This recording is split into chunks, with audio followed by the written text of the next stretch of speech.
আগামী দিনেও আমাদের লক্ষ্য বিজেপিকে পরাস্ত করা,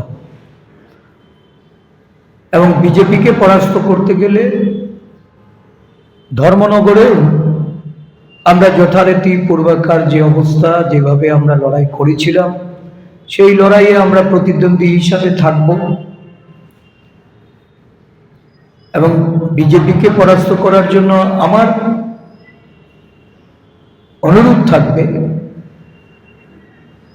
যা করার, যেভাবে লড়াইটাকে শক্তিশালী করা যায় সেই লক্ষ্যে নিশ্চয়ই সকলে এগিয়ে আসবে।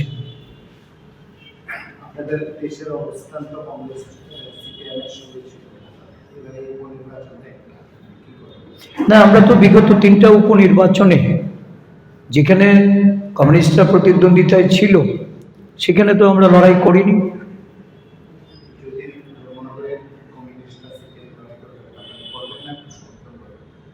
সেখানে তো ধর্মনগর থেকে আমরা 23-এর নির্বাচনে লড়াই করেছি। আমাদের তৎকালীন সময়ে আসন ভাগাভাগিতে আমরা লড়াই করেছি, অবশ্যই আমরা সেখানে লড়াইয়ে থাকব। এটা তো তাদের ব্যাপার। বিজেপিকে যদি পরাস্ত করতে হয়, যে ধারাবাহিকতা 2023 সাল থেকে আজকে অবধি আমরা যেটা পালন করেছি, আমরা নিশ্চয়ই আশা করব যে লড়াইটাকে শক্তিশালী করার জন্য সকলেই এই গুরুদায়িত্ব পালন করবেন।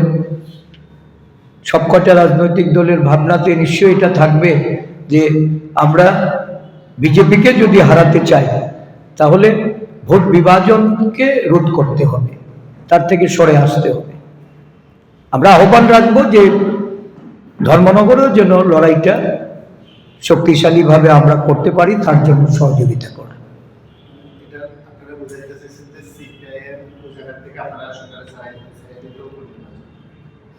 না, উপনির্বাচন, বাকি 3টা উপনির্বাচনে তো আমরা লড়াই করিনি।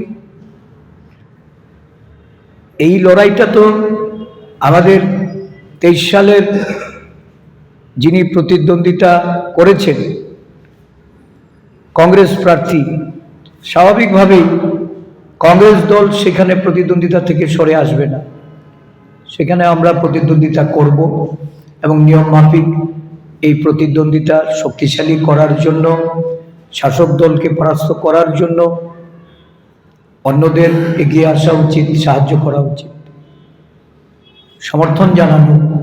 আমরা মনে করি যে এটা দায়িত্ব বিগত দিনের ধারাবাহিকতা মেনে।